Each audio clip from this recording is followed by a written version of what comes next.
So yeah, guys, please welcome Prince Manvendra Singh Gohil. Hello. Hello, good evening, everyone. I would like to, first of all, thank this talk show for inviting me as being the host here.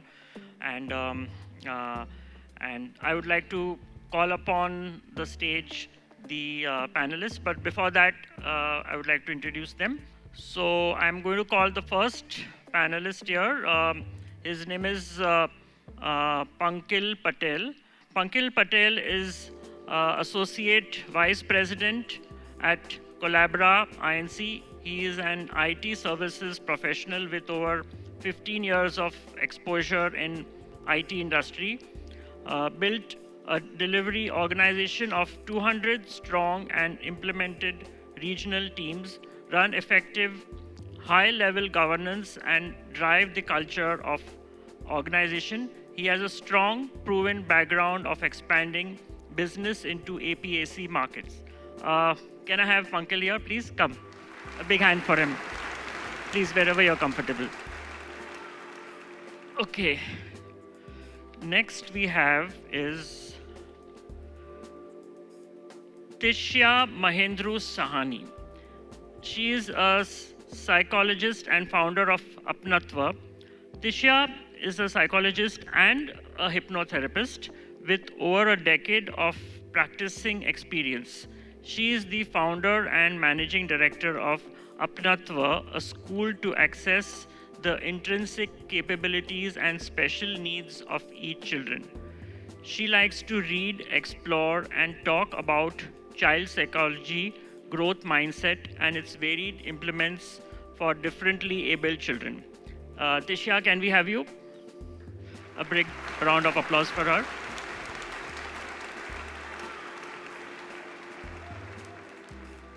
Next, we have Rushikesh Nene. Rushikesh is an artist. He is an engineering graduate turned musician and songwriter. He has released music as part of an independent blues act, Dune Heart, as a solo artist. His music is centered around human experience and all its facets. He likes to read, explore, and talk about growth mindset and its varied elements like positivity, motivation, mindfulness, etc. Rishikesh, can we have you on the stage?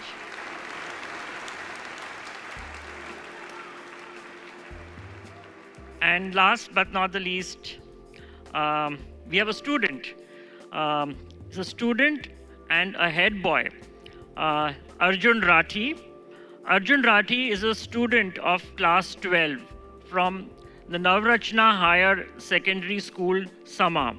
He is currently leading the school student council as the head boy. He has also been a part of hosting several international events this year, presiding as the student convener of a cultural and design thinking event, Nav Fest X Rise 2021. Arjun, can you have you here? Thank you. So yeah, so now we are all complete. Yeah, if you can have the mics. A very warm welcome to all of you here, and thank you everyone for patiently waiting for us.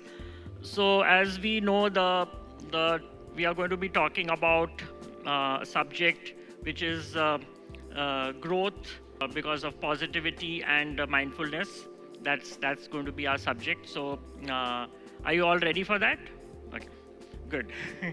So we will make it very, very informal. So we don't have to feel shy about who. I mean, you can answer the questions whatever you like. So I'll begin with you, Punkil, since I called you first. So let me start asking you, what according to you is positivity, and what according to you is mindfulness? And if you could give some examples and based on what you're doing, then that would help us to understand better. Thank you. Sure. Thank you for having me. I think I would start quoting what I have done in my career as an example, or to be very close to reality, where I can um, give an example of positivity or mindfulness. Um, so when I first went to get a job, fundamentally I wanted to uh, get a starter, get a launch pad, and I did not have any expectations.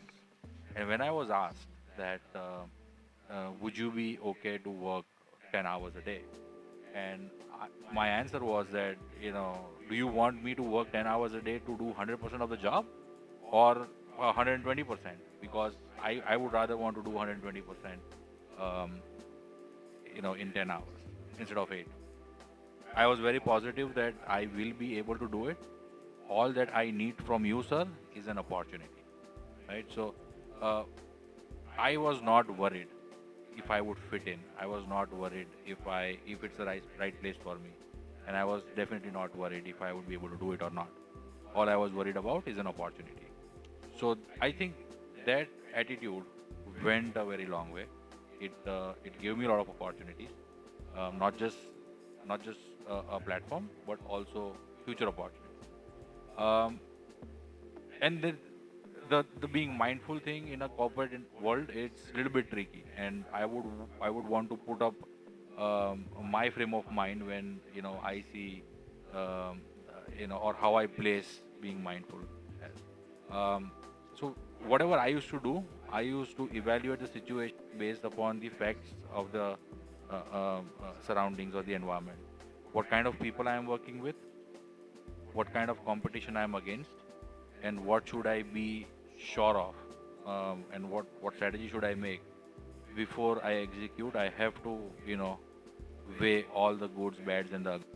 And I, I usually had the answer, but I was never afraid to take a step back, because I even if I have done the same thing for 100 times, I know that sometime I am prone to fail. So I have to be mindful. I have to make sure that I take a very considered decision before I go for the execution. And when you work with people, let's say 100 people or 20 people, their opinions do matter. And when you're trying to groom a team or a bunch of leaders, at that point in time, it becomes very essential that you respect their opinions. Either you demonstrate to them that what I said was right, the strategy that has worked for last 10 years was right, or be mindful, except if that his or her strategy is better than yours. Create a mixed bag solution and work with it. You don't lose good people in the journey. At the same time, you keep improvising and creating better solutions and results from your team or your organization. So, being positive, of course, is the basic of it. Being mindful with whoever you work with or whatever environment you are in is equally very important. Otherwise, the success, as we say it, or the growth that we want, will never come. And we had a mantra, which was given by our chairman. Every single situation, we used to put it in the context of: is it good for the organization? Is it good for my people? Is it good for myself? That comes the last. If the question number one is answered, if it's good for the organization, take. If it is good for my people, then I don't need to worry about the number three, because it is always going to be good for me. So, and in while I am implying these three rules, I have to make sure that I am positive and I am mindful about it. Yeah, thank you very much. Tishya, coming to you, you have worked with children. You have been a hypnotherapist. You have been a psychologist. Can you give us some insights into your work and your field? What, according to you, is positivity, mindfulness, and if you can share some examples, some things from your life related to your work, related to personal, whatever. Yeah. So for me, I think positivity, mindfulness, either ways, is a state of mind, right? So until and unless you are positive, you will not be able to go ahead. So when I talk about my field, I run a center for children with special needs.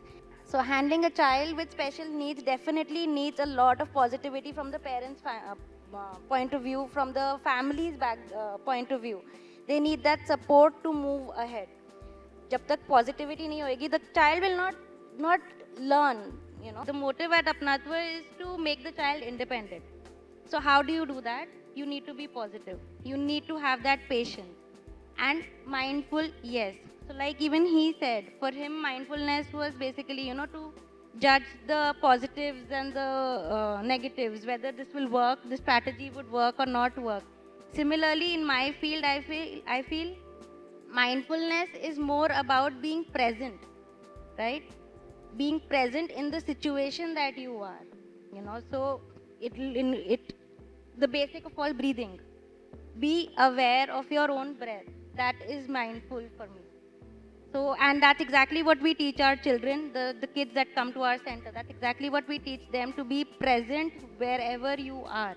Because once they are present, it becomes easier for them to decide what they want to do. Because as it is, unfortunately, their decision making skills, their problem solving skills are not developed. But if they are aware, they will be able to take a decision or at least move ahead. Whether it is in right or wrong is the secondary thing, but at least they'll be able to move ahead. So that's what positivity and mindfulness for me is. It is a state of mind, the basic of everything. Excellent. Rishikesh, you're an artist.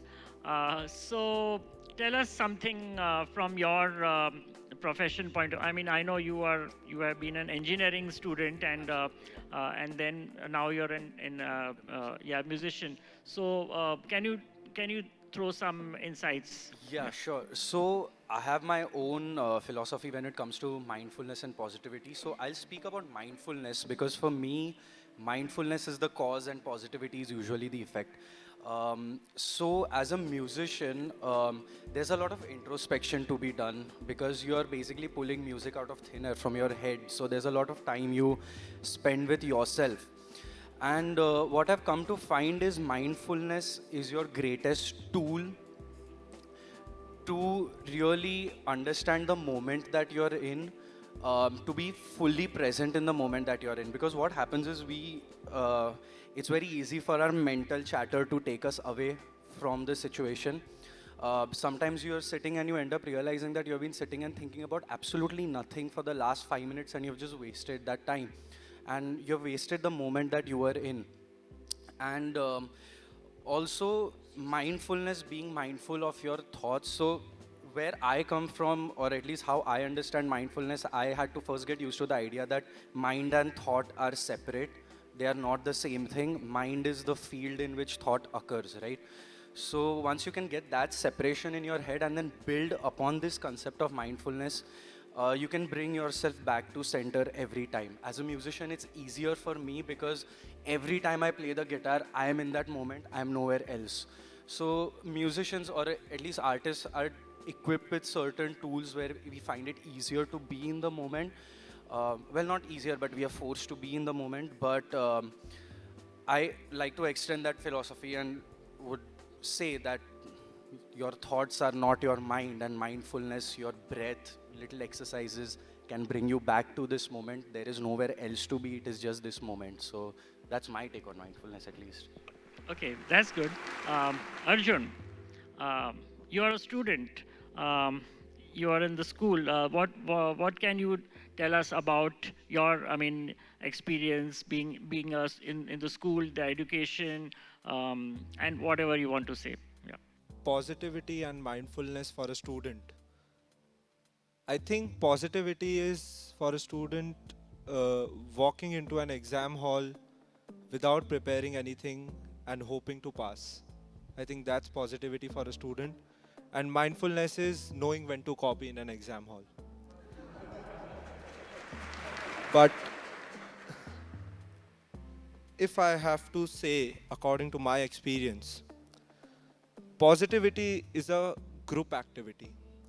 If you have certain people around you who motivate you, who make you push your boundaries, who make you feel that optimism, that the future or the great unknown is going to be better than what you are living in right now, that's positivity for me.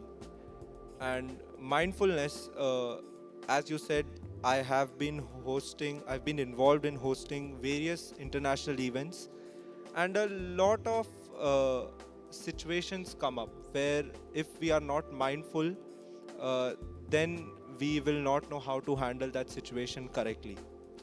So, mindfulness for me is, as Sir said very correctly, being in that moment. If you are just mindful, if you are calm, then any situation, any problem can be tackled very easily. I'm still a student, I'm still learning, but this is where positivity and mindfulness stand for me. Great, very good answer.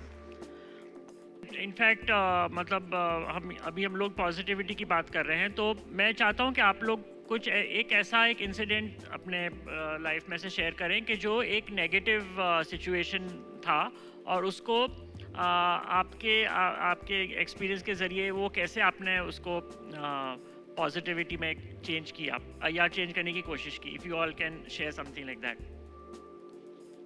या Pankal, we'll start with you. I call it my life-changing event.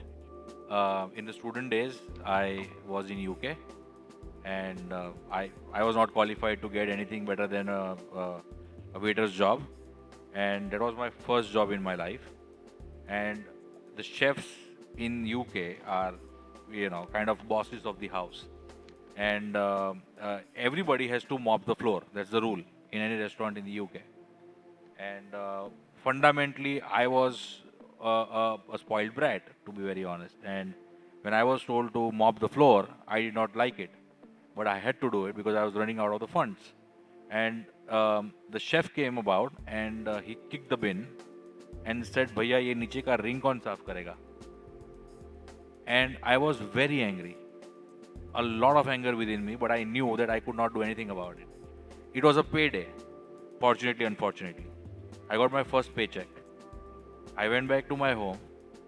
My friends were cheering me up. And like you said, it was a negative impact in my mind. I gave them the money and I said, "Bring whatever you want to. I'll just freshen up and come back." I went to the bathroom and I cried because I could not let out that anger anywhere. So I got frustrated and I cried. But in the course of next 2-3 weeks, I understood that who are you to have so much of anger? Why do you think that you deserved any better treatment, right? And that's the point when I decided that as soon as I am done here, I'm going to go back to my country. I'm not going to join my father's business. I'm going to do a job or whatever else, and I'm going to make sure that I am an individual who is depending or has some legacy of his own. Versus, it was a wake up call for me. While that day was a bad day for me, but the positivity that it brought within me drives me till today. So I think such incidents are wake-up calls every individual gets once in their lifetime. If you don't pick that, you miss the bus. If you pick that, then it becomes a beautiful journey. Very good. Tishya, yeah, what? So for me, I don't know how negative that would be or how positive that would be. But before I started my clinic, I was working for a school as a school counselor, and I used to have, and I work for kids. For me, and I call them my kids, So for me, my child is everything. So मेरे को मेरा बच्चा में improvement चाहिए, कुछ भी हो जाए, किसी भी तरीके से करूँगी, but I want improvement in my child, and that's my motive. And I would have these regular fights with the management because the management said, "You're wasting time, और बच्चा लाओ, वो करो, ये करो, what are you doing?" And I was like, "No, because I can see that this child can improve. Why aren't you letting me work?" And this went on for quite some time. And one fine day, the negative bad day or whatever you may call it, and I was super super super frustrated and angry about it. And I come home, actually not even home, I come out of the school. My husband was there, and I just shared it with him, and he put the positivity in me. He said, "Quit and you become the management, you bring a change in those children." And that day and today, and I'm working towards it. And when I am the management, all those kids are now with me and not with that school. And it's not a competition. I feel proud that at least that bacha, which I was not able to help completely over there, is now running a store, his father's shop independently. Uh, there are a few who are running their own stores, like the parents got the store for them. There are few who are now appearing for 10th and 12th through open school. So that is how that bad day or a negative incident actually changed me. And for me, that drives me till today. That drives me till today that I need that improvement. I am not the management that I have faced. I don't want my staff or my bachas or the parents to face what they were facing there. So that is something that comes along with me, and I really want to thank my husband for that because he pushed me. He pushed me for that. Very nice, very good. Rishikesh, what about you? So, like you mentioned while introducing me, I'm an engineering graduate turned musician, right? So the negative to positivity transition has to be the engineering to musician bit. So, वही है. So what happens is this is usually the case कि school में when you tell, like I remember I was in school and I told my parents कि hey I want to take arts. And ठीक है मैं थोड़ा शैतान बच्चा था, so they were like तेरे को पढ़ाई नहीं करनी है इसलिए तेरे को arts लेना है, which is it happens to the best of us. And I was like ठीक है मैंने कर लिया science. Now once you enter that rat race, once everyone around you is doing that, you are doing IIT JEE coaching, and I'm sorry but when like at least when I was in 12th I had no idea what I wanted to do in life, right? Still confused. So I kind of ended up in engineering. First day of engineering, when they told us the syllabus, first day I realized मेरे को engineering नहीं करना. But too late. I didn't have the courage in me. I didn't have the self-awareness, the self-identity to tell my parents I don't want to do this. So I slogged off. I spent 1 year, 2 years performing extremely poorly. And I was away from home, so there's no checks on me. I'm indulging in excesses and all of that. And I basically, after 2 years of this, I entered a really bad place, which is not where you need to be. And the wake-up call was when my parents found out like, hey, this guy is screwing up his life. They took me out of college, brought me back home, and that was devastating for me because mera pura social circle gaya, the humiliation of it, and my parents are extreme, like they are very, I come from a line of academicians, right? So it's like, how can you not do well in studies? So that humiliation, all that, the pressure, the can't face your friends, right? Ki, oh, I was doing engineering, now I have to go back home and all of that. And at that point, I remember there was this one night where I basically surrendered. I just said, जो होना है अब होने दे.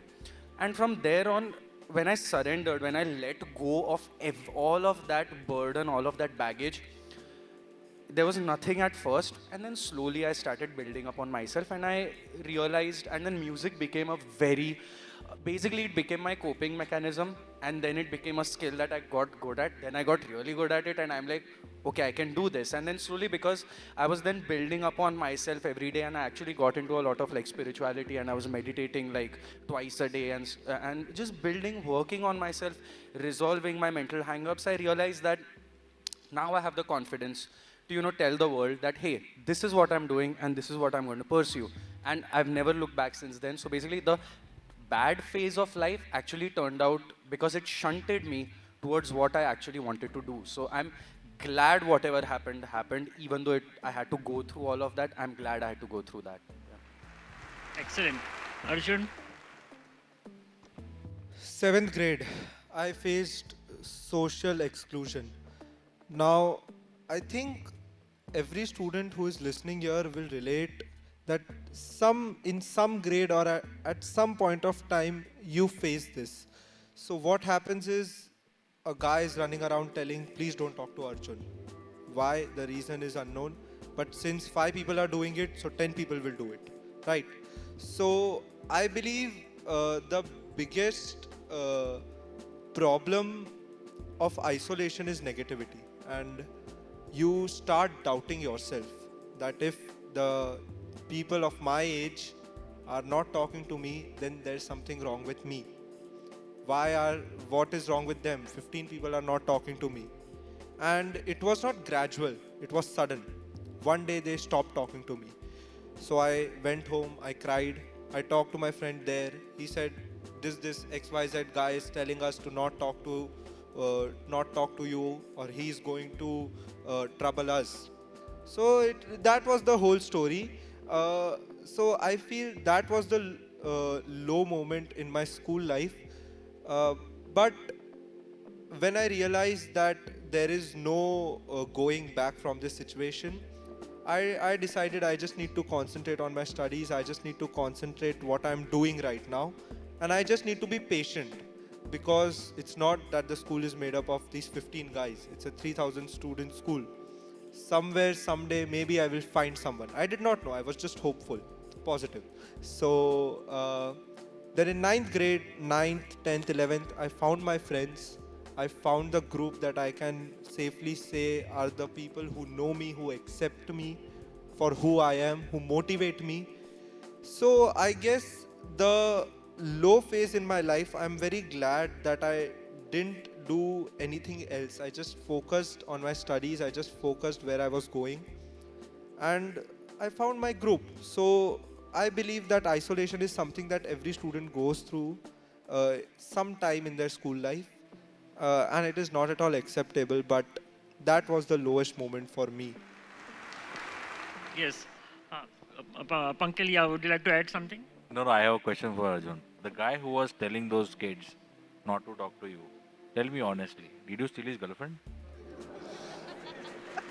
I'm just kidding. You don't need to answer that. Okay, I will. Yeah, that was a good statement. So yeah, I think, yeah, see what you all shared just now, that and I always believe that मतलब हर एक के life में negativity आनी चाहिए, अगर negativity आएगी तो ही हम उसको वी कैन उसको वापस, हाँ, उसको चेंज रिवर्स करके और उसको कैसे सकारात्मक बना सकते हैं.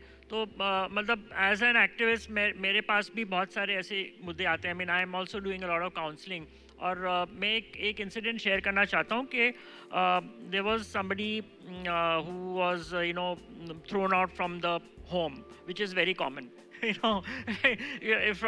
मतलब हमारे में अगर कोई अपने माँ बाप को बोल देता है कि मैं गे हूँ, लेस्बियन हूँ, ट्रांस हूँ, तो इमीडिएटली उसको घर से बाहर निकाला जाता है. माँ बाप उसको कंसिडर ही नहीं करते हैं.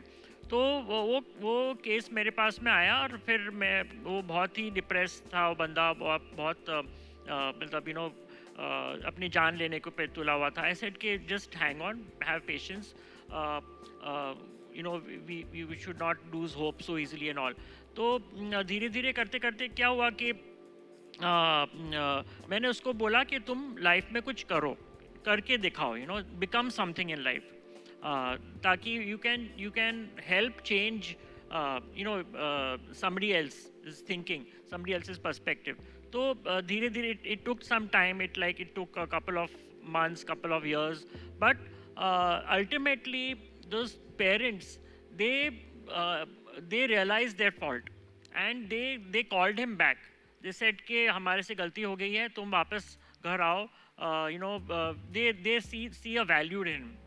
तो पर that gave that guy the confidence. अगर वो माँ बाप के घर में ही रहता तो कुछ नहीं शायद करता हो, but because he was forced to leave, और वो बाहर आया, उसने दुनिया देखी, got exposed, and he became confident.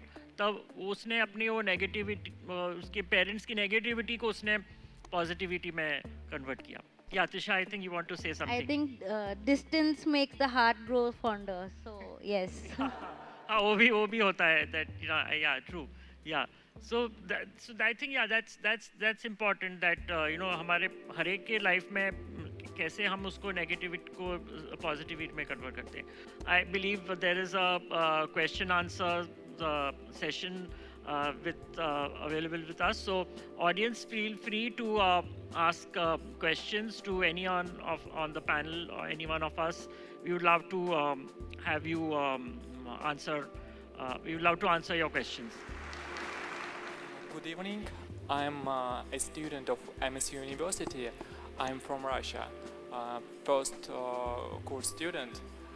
And we have now in university a series of lectures which give some famous people, some different guru, politician of Gujarat, Tamil Nadu, and we talking about ancient book Bhagavad Gita, and we have same topic. They explain how to be happy, what is sense of life, and no common topics which we discussed today.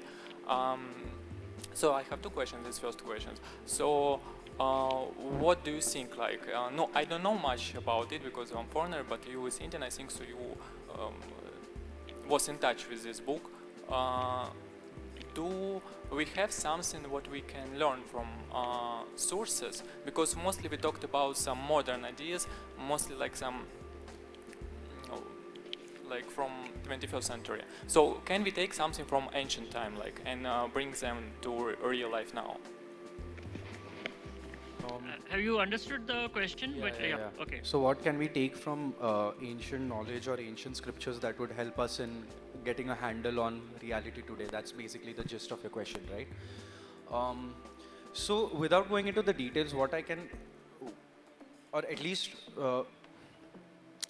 so I've always had a healthy curiosity in just generally pondering about the reality we inhabit, and over the years I found that a lot of things that I read, now obviously I came into spirituality through the Western lens, I didn't come through the Indian lens, because that's usually what happens, but a lot of the things that I've now come across, it seems to be written somewhere in the past, but I think for mindfulness at least, a healthy curiosity in just the world around you, in the reality that you inhabit, and I'm talking about the actual fundamental reality that we inhabit.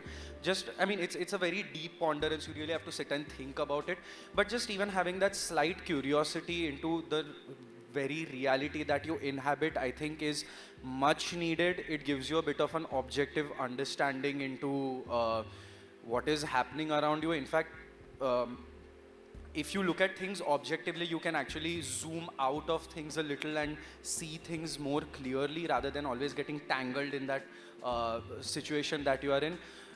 So yeah, I don't know the details about what was written, but I would say that, yeah, I think all of us should have a healthy curiosity, about the reality that we inhabit. So that's there. Yeah. I miss your name. Can I get your name? Andrei. Andre. Andrei, yeah. Andre, have you read Bible? I read, but not fully. Not fully. Okay. So you know that there are different sections of Bible Yes, of course. which explains you about the stories. Those stories tells you how to live a good life, or it teaches you as an individual what is right versus wrong, or what is a good thing to do in any given situation, right? To sum it up, I think every religious book, be it Bhagavad Gita, Bible, or any other religious book, it tells you how and what is the witness. It witnesses the history, and you know there is a thin line between understanding Gita and a religion. So the best outcome of it, how I see it usually, is that whatever I learn out of these ancient scriptures is something for you to, take it in your value system. Whatever you can accommodate, do that, and try to be a good individual. Do good. Understand from Gita what you can, adopt whatever good, and leave rest of it to the faith. So, long story short, every religious book has a very sacred or very good learnings that can come out of it. If you can read them and if you can practice them, it is good for you. If you cannot, still try to do whatever best that you can. I think, what I can tell you is, if you talk about the Bhagavad Gita, then I would simply say it is not from the religion point of view, but I think it is a guidebook. It is a guidebook. I know foreigners, a lot of foreigners who have read the Bhagavad Gita, and it's a very unfortunate that I mean Indians are not Indians don't read the Bhagavad Gita as much as the foreigners read it. You know, I know foreigners who know A to Z about the Bhagavad Gita, and we don't know about it. You know, and I've heard it from their mouth that we have seen it as a guidebook. I mean, if you follow it. I mean, it was written so many years back, but still things are like what is written in that is still is like, you know, it is being followed now. So if you see it as that, then I think it would help you a lot. Yeah. Thank you. Right? You had a question, another question? Are you Yes, fine? Also for our second question, like, Yeah. when we talk about mindfulness and about happiness, I just want to ask, and do you agree with me or not? As for me, only person who can abstract from society, who cultivated personality in himself, can be happy, because of we sometimes misunderstood a definition of a word, the norm. Because of someone thinks that the norm is something pure, good and truth. Norm it just means majority of people. If everyone will sleep during day and be awake in the night, then everyone will do it. So the society create norm as fast as destroy it. So we know it's in everywhere. In fashion, yeah, what was fashionable like 20 years ago, some silicone, fake hair, and like this one, now it's certain cultivate like nature, natural more. So as I think you can be happy if you don't follow common flow of societies, and because if you also give example of school as I got, yeah, like that bullying also like this, yeah. So if you're enough strong to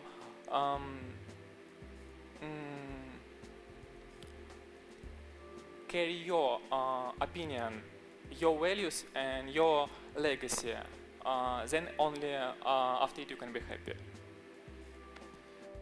So you are right in that sense that you do have to break away from the norm in a certain way. But that has more to do with the fact that breaking away from conformity actually brings you closer to who you are as an individual. You can be an individual, you can follow, you can conform to societal norms, and yet in your head you can be completely different. That's fine. But if you're blindly following the norms, and if your happiness is dependent on societal norms, and if other people are deciding your happiness for you, then yeah, definitely it's a problem there. So a healthy amount of individualism and self-awareness is definitely required. You don't necessarily have to completely break away from the norm. If everyone is going left, you don't have to go right every time, but you have to know why you're going right. You can't go right because you want to rebel, or you can't go left because you want to conform. You have to make your own decision. So that would be my take on your question. Okay, thank you.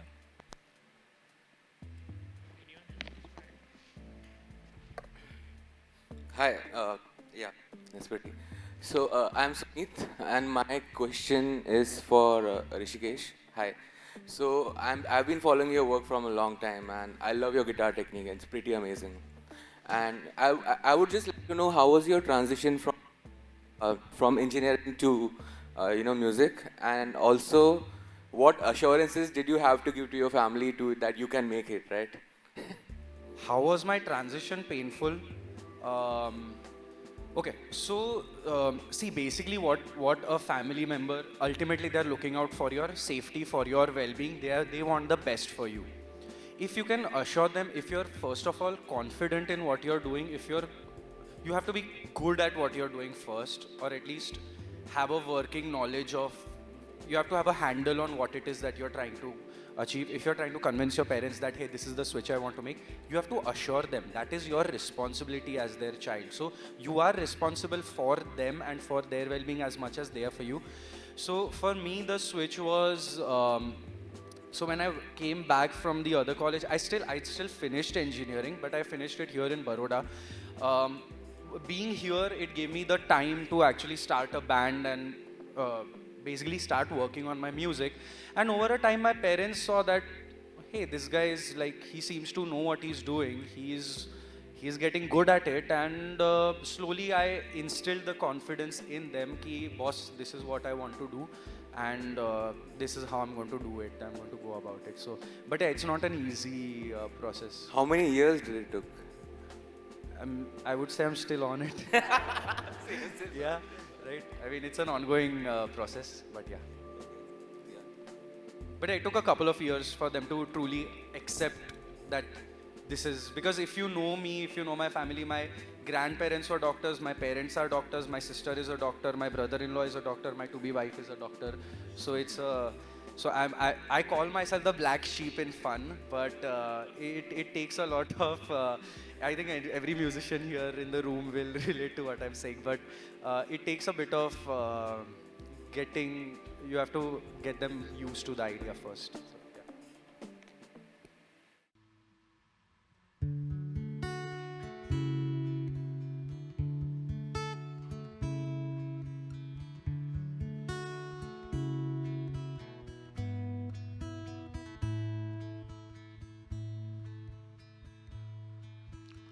आंखें नम है, बातें कम है, लम्हे थम है, ओ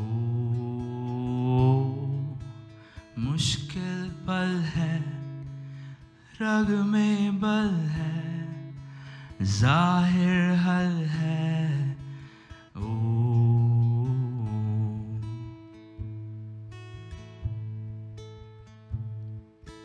हौसला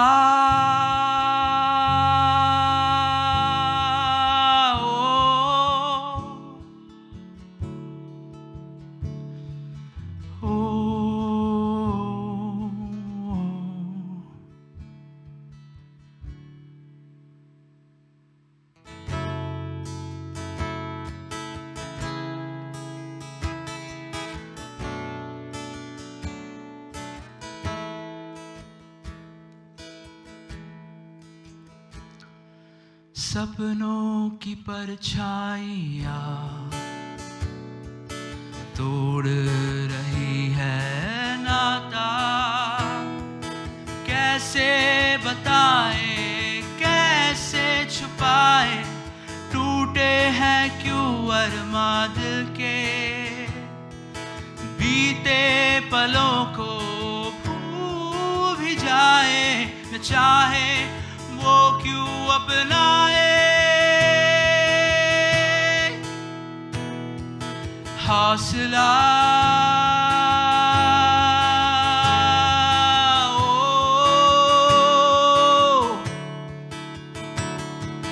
हौसला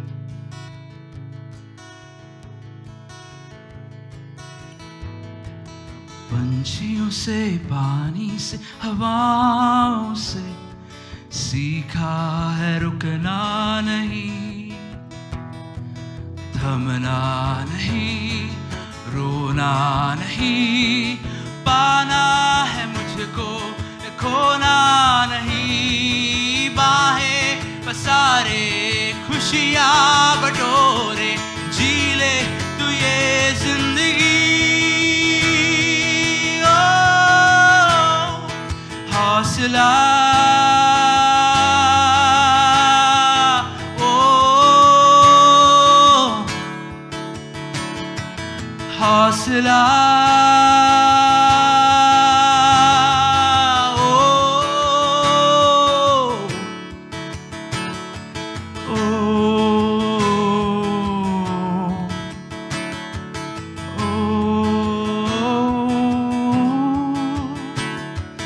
हौसला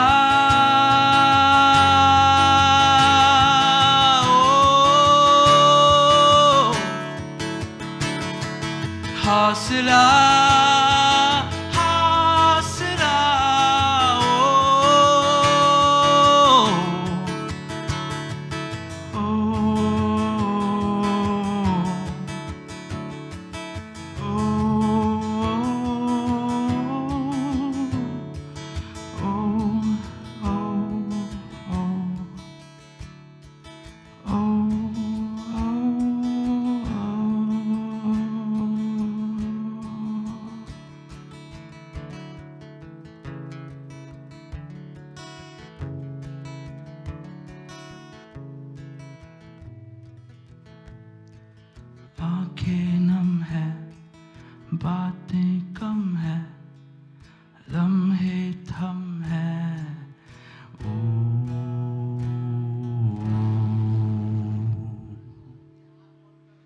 Thank you.